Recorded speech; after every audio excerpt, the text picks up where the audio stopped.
Vote আর মাত্র কয়েকদিন বাকি, তাই বিভিন্ন রাজনৈতিক দলের প্রার্থীরা জোর কদমে প্রচারে নেমে পড়েছেন।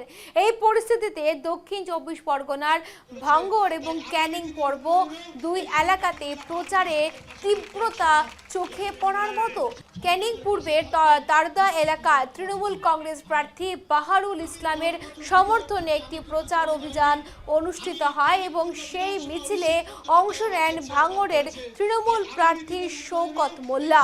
সভা ঘিরে এলাকায় ব্যাপক সাড়া পড়ে। তবে এই সভা থেকেই তৃণমূল নেতা রাকেশ রায়চৌধুরী আইএসএফ প্রার্থী আরাবুল ইসলামকে উদ্দেশ্য করে কড়া হুঁশিয়ারি দেন। তিনি বলেন, যদি আরাবুল ইসলাম ক্যানিং পূর্বের তারদা এলাকায় ভোট প্রচারে আসেন তাহলে গোটা এলাকা লকডাউন করে দেওয়া হবে।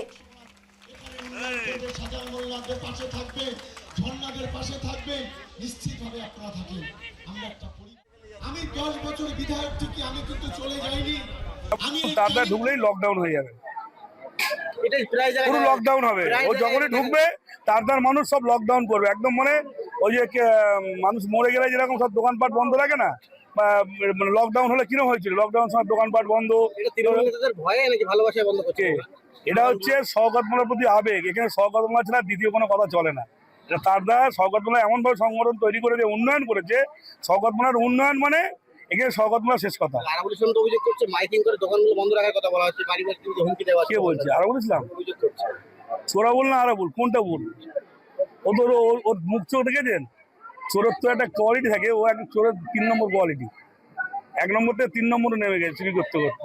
মানে ও একটা বড় গদ্দার, ঠিক আছে? ওর আজকের আমি একটা প্রশ্ন করতে চাই যে, আমি রাকেশ রায়চৌধুরী বলছি, আমার বাবার পৈতৃক সম্পত্তি আছে 30 থেকে 40 বিঘে, যেটা 100 বছর আগেকার মানুষ জানে, আমার 7 পুরুষ জানে। আর ওর কপুরুষের ওর জায়গায় একটা ডিসকভার গাড়ি চড়তো, আর পিঠে একটা সাইজের ব্যাগ ছিল। এখন কখনো গাড়ির মালিক, কড়া পাম্পের মালিক, মানুষ সব জানে। লোকের 1 কাপ চা খাওয়ায় না, ও আবার লোকের উন্নয়ন করবে।